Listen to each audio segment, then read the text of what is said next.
استراتيجي لا أحد يتفوق فيه على أحد، ولم يشتري أحد الآخر. عندما كان لا يأتي الخليجيين إلى مصر نقول لماذا لا يأتون ولماذا يستثمرون في أوروبا، وعندما يأتوا لتحالف مباشر مع مصر، تحالف وثيق فعلا ولا تهزه أي عواصف، نقول قد باعوا واشتروا.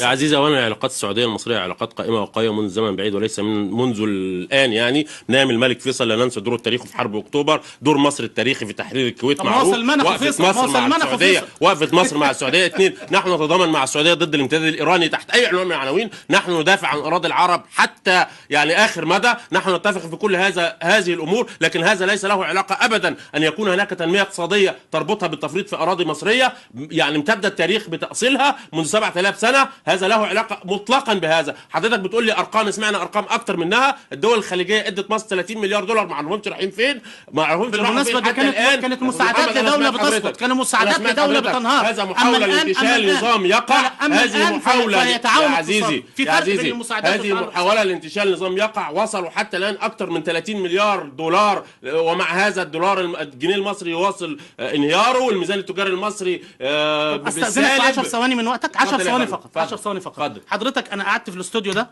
تمام، دافعت عن الدوله المصريه لا لحظه انا بقول لك، لا في 10 ثواني فقط، 10 ثواني فقط، لحظه. دافعت في الاستوديو ده عن الدوله المصريه وقت ما كان كل اللي بيطلعوا في الفضائيات بيهاجموا مصر وبيهاجموا الجيش وبيهاجموا كل شيء. لحظه بس اكمل. انا استاذنتك اكمل.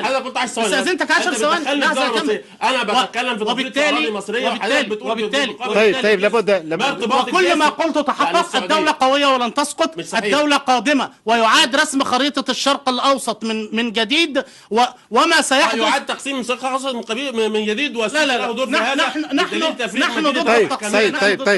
طيب اخر سؤال لك يا ابراهيم المرعي. نفهم من هذا الكلام أن موقف السعودية من الأخوان الآن بات مختلفا تماما مما كان عليه في السابق. باختصار لو سمحت. لا، موقف المملكة من الإخوان منذ تاريخ تصنيفها تنظيم إرهابي هي تبقى تنظيم إرهابي حتى ترفع من القائمة. وأنا لا أعتقد، أنا أعتقد أن مع مرور الأيام ومع مرور السنين تثبت هذه الجماعة أنها تهديد للأمن الوطني، ليس المصري ولا السعودي، ولكن للأمن الوطني القومي العربي والإسلامي. هذا ما تثبته الأيام، بل كل ساعة وكل شهر يثبت أن التصنيف المملكة أتى في سياقه الصحيح، وأنهم الآن يهاجمون هذه الاتفاقيات ويهاجمون هذه الزيارة التاريخية التي تحفظ أمن واستقرار دولتين شقيقتين تمثل الركيزتين الأساسيتين للعالم العربي. لماذا تهاجم هذه الزيارة؟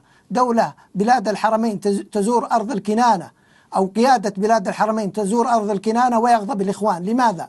لا يوجد هناك تفريط في الأراضي. جسر الملك سلمان وحده فقط في 5 ثواني. ماذا سيقدم هذا الجسر من ضمن 17 اتفاقية الذي سينشأ خلال 7 سنوات بتكلفة 4 مليار؟ بأخذ جزيرة إيران يا أستاذ إبراهيم. يعني حضراتكم اللي بتقولوا في علاقات تاريخية بين مصر والسعودية، حضرتك النهارده تربطها بأخذ جزيرة إيران يا أستاذ إبراهيم، هل هذا مقبول؟ لا، وحضرتك لا تملك وثيقة واحدة على ملكيتها يا عزيزي.